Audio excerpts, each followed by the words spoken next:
Hey everybody, it's Eric from Support Adventure, and this is another video on the MSP Worst Practices series. And basically today I'm going to talk about chat escalations as one of the worst practices that tends to make it very difficult for MSPs to run efficiently. And also very difficult for them to provide a good environment for their staff. So now this is a practice that I see a lot as a default, that when a technician can't solve a ticket, just write in the group chat on Teams, and then what happens? Maybe somebody gets back immediately with the right information on how to solve the ticket.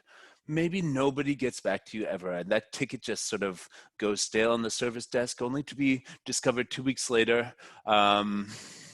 and a ball has been dropped, a client's not happy, and all that stuff. So there's many systems that you have to have in place for this to work, for tickets to just continually move along. But one of the most important systems that you have in place is a system of escalation that actually gets the result of tickets getting solved when the initial technician who's assigned to it cannot solve it for whatever reason.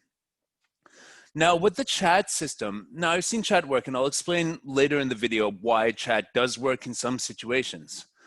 But in an MSP of a certain size, it really often does not work, and I'll explain why.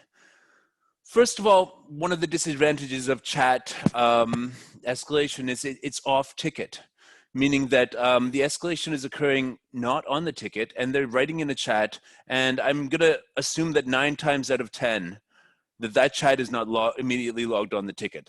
So basically they're writing off the ticket, and if you actually want to run an MSP with a certain amount of accountability, you want to have everything that a technician does written on the ticket. So they're reaching out, and in the case that they get a quick answer that helps them solve the ticket, great. I'm all for that. But in a lot of cases, chat, people write them and then people miss them. The signal to noise ratio on a company chat, you could have 5 people posting various bits of nonsense, like pictures of the dog, stupid memes they saw on the internet, and hey, how's it going? Or are we going out for pizza on Friday night in the group chat? And then in the middle of all of that, there would have been an escalation that might have been missed by the person who could have helped solve that ticket. So that's the thing, the signal to noise ratio, and also the temporary nature of chat. It pops up on your screen. If you see it, great. If you answer, great. If you don't, it's just going to disappear into a black hole of where chats go to die. Whereas if it was an actual structured escalation, that would be flagged as a ticket that requires escalation, and it would be given the right attention by the right people, ideally. So the next reason why chat escalation is not ideal is because it does not transfer ownership.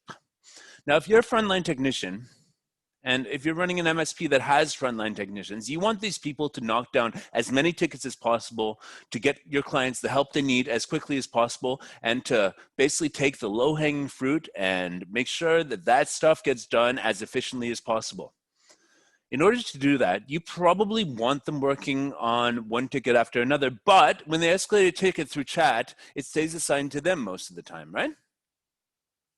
And that doesn't transfer ownership. So they've requested escalation on chat. What happens then? Hopefully someone will write back immediately and help them and give them information they need to solve the ticket, and it'll be done, but that might not always happen. You need to take into account in your escalation system that that might not always happen. So what happens? They write a message in chat. Nothing comes back. The ticket's still on them. Do you want them to sit there and wait until someone replies, or do you want them to do something else? I would say that most service desks would want them to do something else. So they start doing something else. All right, so they start doing something else. Blah, blah, blah, blah, blah. They're doing it, focusing on another issue. It might be challenging for them, but they can sort it out. But then the escalation comes back. Either they miss the chat, they see the chat, and they're like, I'll do it later. or they see the chat and then they feel some sort of distraction from what they're doing. Now they're doing two things at once. They're getting stressed out that they have to do this, this, and this. We have found at Supportive Venture that technicians function best in an environment where they can work on one ticket at a time as much as possible in a focused way, completing all the ticket notes and doing a great ticking all the boxes sort of job on the ticket before moving on to the next thing. That's how most people would prefer to work. There are exceptions to this. There are people who are really into multitasking and, bless them. But you need to make a system that works for all the people who are working for you. So if the ticket's still assigned to them and they start working on something else, there's a chance that it won't be solved in the right workflow, because workflow means workflows, not you're working on something, get interrupted by something else constantly. Workflow means that you have a flow of work and you do things and stuff gets done. So, you would have to coach them. Okay, once you finish one ticket, look and see if there's any replies to the chats of tickets you escalated. What works much better is an ownership-based escalation policy where they're actually they're saying, I cannot solve this ticket. I give up.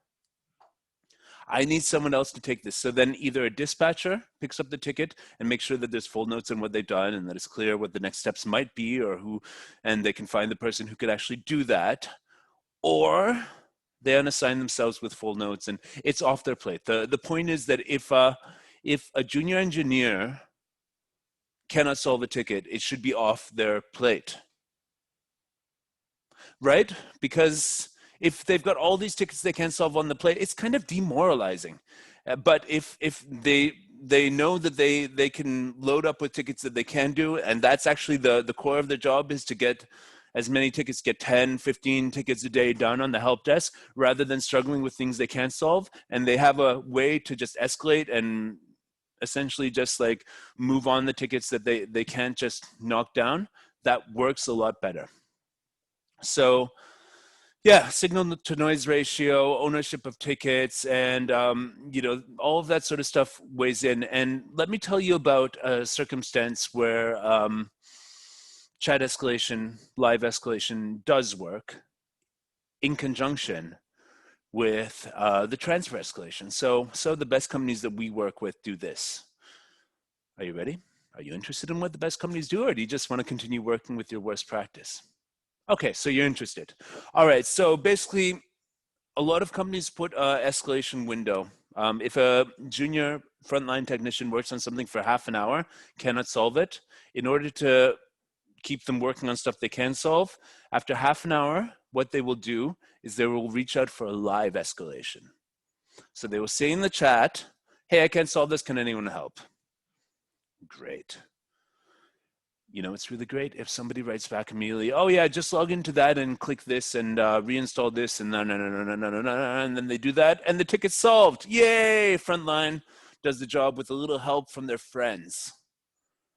But what happens if they don't get that response in 15 minutes? After 30 minutes, they escalate through the chat. After 45 minutes, if they still don't have a clear path to resolution, they transfer it.